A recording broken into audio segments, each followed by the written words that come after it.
So I should have entitled this video, "How can you be so happy and so content when you had your first scratch? No sale, no sale day."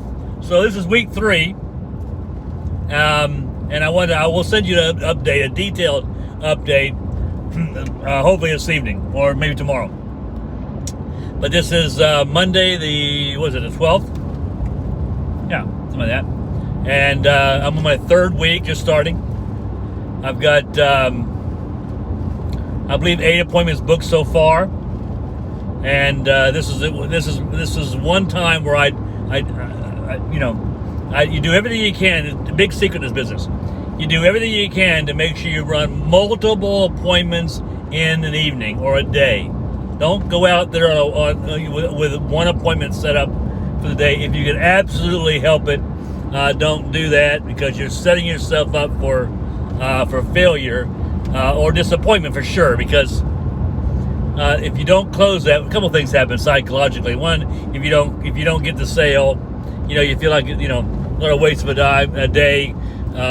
You went out and put the work in, and you didn't get the rewards, right? You didn't get any sale.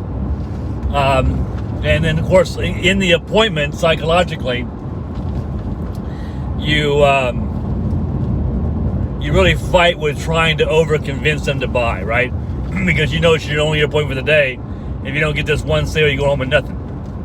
So, you put yourself in a situation, I think, personally, psychologically, where you don't want to be. You're trying to convince them that they should buy. You're twisting things or whatever. I don't know, but it's just pushing it.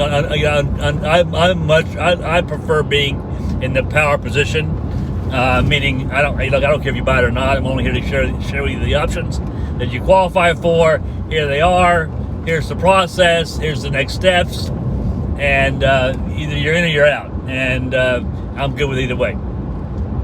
And then I pack myself up and head out the door. I prefer far and away being in that situation, rather than feeling like I've got to really work hard to convince somebody that they want or need the product. When this guy I just met with, honestly, he doesn't have a big need, and it's going to happen, right?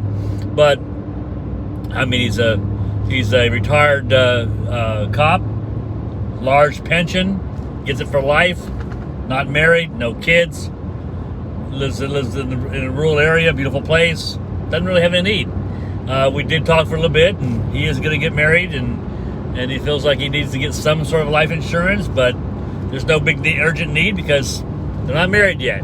So, on that one, you just gotta you rock on. I mean, you pack your stuff up. We had a good conversation. I gave him my card, and I can't argue with the guy, right? I'm not gonna, because I believe a person convinced against their will after you leave is of the same opinion still. Meaning that's where a lot of you get yourself in trouble with. There's some nuggets here in this video, so hopefully you're paying attention. That's where a lot of you guys get in trouble with your placement and your persistency.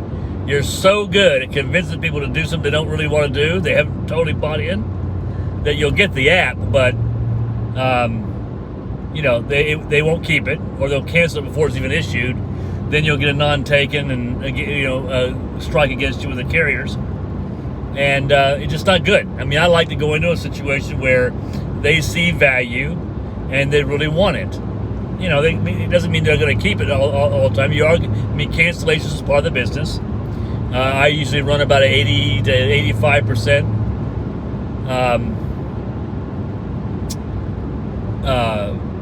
persistency.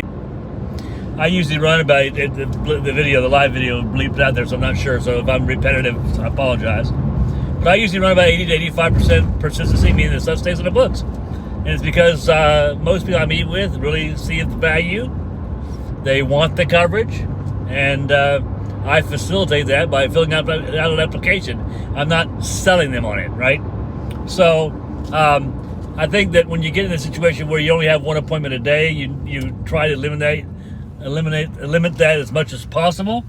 so you're not in that situation, because the side effects of that are not good for your business, ever. Unfortunately, I don't normally run on Monday nights, and this was an appointment that Angela set for herself, and she couldn't make it, so it was a reschedule. So I decided to go do it myself. My running nights are usually Tuesday and Wednesdays, so this is an extra bonus for me, I guess. And like I said before, he's retired law enforcement, good pension transfers to his wife when and if he gets married, no kids. It's a tough sell.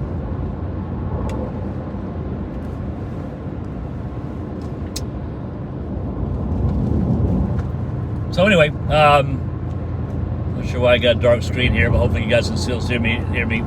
If you can't, put a comment in the section, please. But so that's it. So anyway, updates. So week 3. First week I did about 6,000. Second week I did about a little over almost 10,000, 9,800 thereabouts. Folks, we're talking about part-time, 1 to 2 days a week. I'm in the field right now because I've got a mission to make $250,000 on my own pen this year, outside of my agency.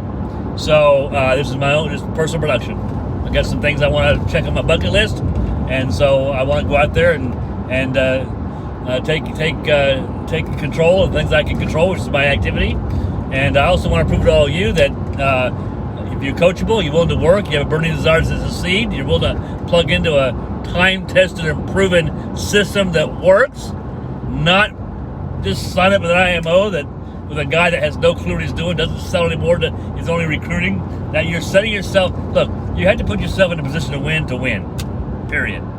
And by signing up with a recruiter who is not selling, can't teach you anything, and relying on the IMO to teach you, is not putting yourself in a position to win. So anyway, 2 weeks into it, March 22nd is when I started. I've deposited a little over $11,000 thereabouts, and so I'm on track this month to do 25 to 30,000, working 1 or 2 days a week, folks. So that's my update. I'll get into more detail in the numbers later when I actually have them. So those are rough rounded numbers. But yeah, so my first day in the field, I'm going home with nothing. First day in 2 weeks. So not bad. But again, it's the law of, just like the leads are a law of large numbers, so is the running of the appointments. You set yourself up for success by grouping your appointments together, having a minimum of 2, really there should be 3 appointments when you go out. That way you're not concerned about the one you don't get.